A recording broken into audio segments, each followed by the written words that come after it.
Imagine this, a chilling tale of a serial killer who scalps his victims, inspired by real-life horrors.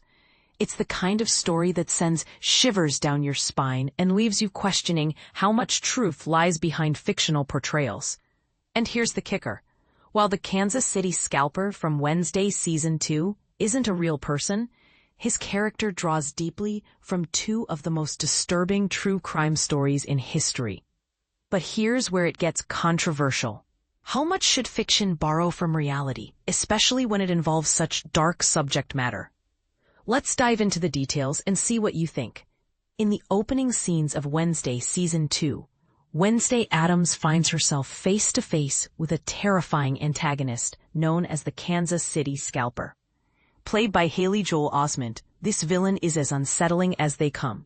In typical Wednesday fashion, she confronts him head-on after tracking him down based on rumors about his gruesome exploits. When she spots him closing the door of his business van, she boldly asks if he advertises his serial killing services alongside his legitimate trade. Predictably, things escalate quickly, and Wednesday ends up tied up in a basement filled with creepy dolls, an iconic yet horrifying touch. Now, let's break down the name and backstory of the Kansas City Scalper. The moniker itself combines two elements: the location, Kansas City, and the method of murder, scalping. While no single real-life figure matches this exact description, the show's creators clearly drew inspiration from two infamous criminals whose actions were just as harrowing. This blending of facts creates a composite nightmare that feels both fresh and deeply rooted in reality. First, there's Lorenzo Jerome Gilliard, Jr., infamously known as the Kansas City Strangler. Between 1977 and 1993, Gilliard terrorized Kansas City, targeting at least 13 women and girls. His reign of terror finally came to an end when he was convicted of 6 counts of first-degree murder in 2007. What makes Gilliard's case even more unsettling is how publicly he denied his crimes. In a 2018 interview with Piers Morgan for the Serial Killer series, Gilliard refused to identify himself as a serial killer and threatened to walk out of the interview whenever the term was used. Even more chilling, he claimed not to recognize the faces of the very victims he had been convicted of murdering, a statement that left viewers horrified and baffled.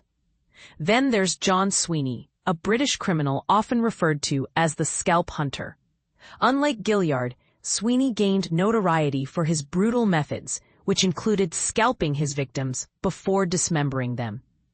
Over the course of the 1990s, Sweeney murdered 2 of his former girlfriends, disposing of their remains in waterways in Rotterdam and London. Born in Liverpool, Sweeney managed to evade capture for 7 years, living under false identities until his arrest in 2001. He received a whole life sentence without the possibility of parole. A recent ITV documentary titled "Until I Kill You, The Real Story" delves into the shocking details of his crimes, offering a grim reminder of the evil some individuals are capable of. So, while the Kansas City Scalper may be a fictional creation, his origins are anything but. By merging aspects of Gilliard's and Sweeney's horrific legacies, the writers of Wednesday crafted a villain who embodies the darkest corners of human depravity. But this raises an important question. Does using real-life tragedies as inspiration for entertainment cross a line? Or does it serve as a way to bring awareness to these cases and spark meaningful conversations? And this is the part most people miss: the ethical implications of storytelling. Should shows like Wednesday include disclaimers about their inspirations? Does knowing the truth behind the fiction change how we perceive the story? These are complex issues, and opinions vary widely. We'd love to hear your thoughts. Do you think borrowing from real crimes enhances or detracts from fictional narratives? Share your views in the comments below. If you're eager to explore more gripping tales like this one, don't forget to check out Wednesday, now streaming on Netflix. For all the latest updates and news, follow the Holy Church of Netflix on Facebook.